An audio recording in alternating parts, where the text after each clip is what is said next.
What's up and welcome to the MCU After Party. We're talking about Loki Episode 2. Let's go.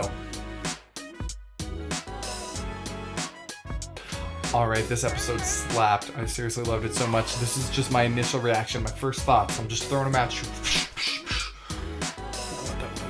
Alright, you can check out my TikTok.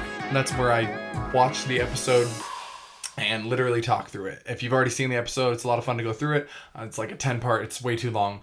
But we can watch the episode together on my TikTok. If you're here, you probably came from TikTok, actually. So welcome to the party. Today we're talking about Loki's character growth. We're talking about Mobius's character growth. My theories, my predictions, that all of them are going to be wrong. So get ready. Let's get into it. First things first.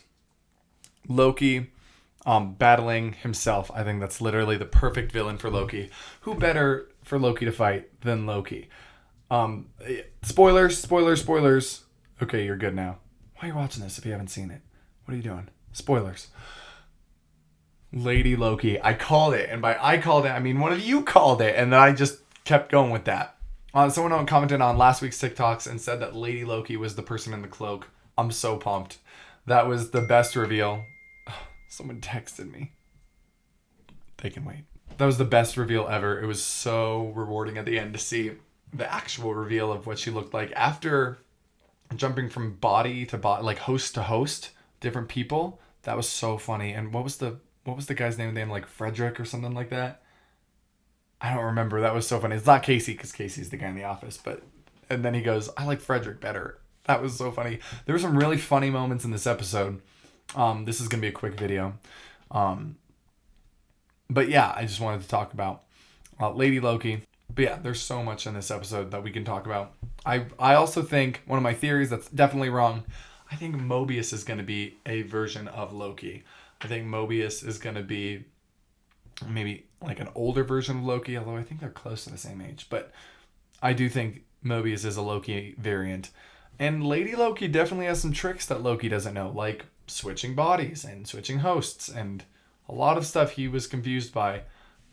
Hi, I'm editing now. I also changed shirts. She also knows way more about the TVA, how all the variant stuff works, how the resets work, all that good stuff. I just felt bad that I didn't say that earlier. So back to the video. That's why in the next episode he goes with her. That's them on the planet. I saw on TikTok there was also one of the Nexus events, because there's all those lists we went through, and I'm sure there's all kinds of Easter eggs I missed. But one of the things that I saw on TikTok was that in this Nexus event one of them was Vormir. Yeah, Vormir, where Black Widow died. Meaning Black Widow's death is a Nexus event, an event that wasn't supposed to happen. So that means she might end up coming back through that. I mean, that would be a lot. The joke I saw on TikTok was that, and then it was Jeremy Renner saying, "Don't give me hope." Because they can't play with our emotions like that. But I could see that happening. And they definitely wanted Loki to come out before... Oh, no, they didn't. I was going to say they wanted Loki to come out before Black Widow, but I actually don't think... Black Widow was supposed to come out before Loki. So I'm sure they're connected in some way. And maybe the episode... Because this show doesn't wrap. Its last episode is after Black Widow. So I think that...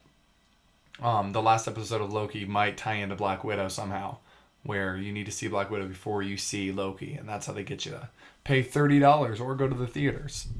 Either way, they make about the same money if you take a couple people to see the theaters, because the theaters take half the money, and the Disney Plus money just goes straight to Disney Plus. They get $30, even if you watch it by yourself. Now, I just realized there's a folding chair there. That's because Judah's gone, and I haven't moved that chair in a week. Another thing to have a party about this week. The party thing didn't really work there.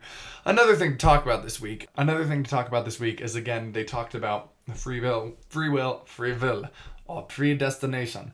And they talked about if they go back in time to like an apocalypse where everyone's going to die anyway, they can't have a Nexus event there because it's not going to affect anything in the future because all those people die.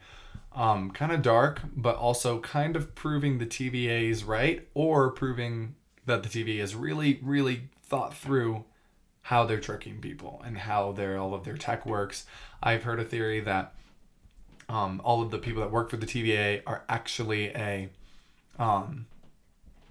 past variants, and they now work for the TVA. Kind of like Loki's working for them now, but maybe they have their minds wiped, and now they think they've always worked for the TVA. The whole comment on how all of this is too crazy if you break it down, that's true. Is that going to be Marvel's no excuses? Hey, we've done crazier before, so you can deal with this. That works fine. And that's true. Once Guardians 2 came out, that was actually the first movie my girlfriend saw. I was like, this is one of the craziest movies in the MCU. So if you can stand this, you can get through pretty much anything else in these movies. But yeah, that's true. Like, the whole idea of Loki is crazier than anything we've heard on the TVA say. So I still think the TVA could be a scam. I still think in the end it's going to split open the multiverse. If that's not already a thing, it's definitely going to be a thing. We saw all those branches splitting off at the end into different timelines, and I think that could be the beginning of the multiverse. There was that one really great reaction by the guy in the mustache. He was just like, what? And it was really funny to watch him. It actually kind of took me out of it for a second watching him. But yeah, I really liked the episode overall. It's such a good show. So much good character development. So many good relationships between the characters. So many good lines.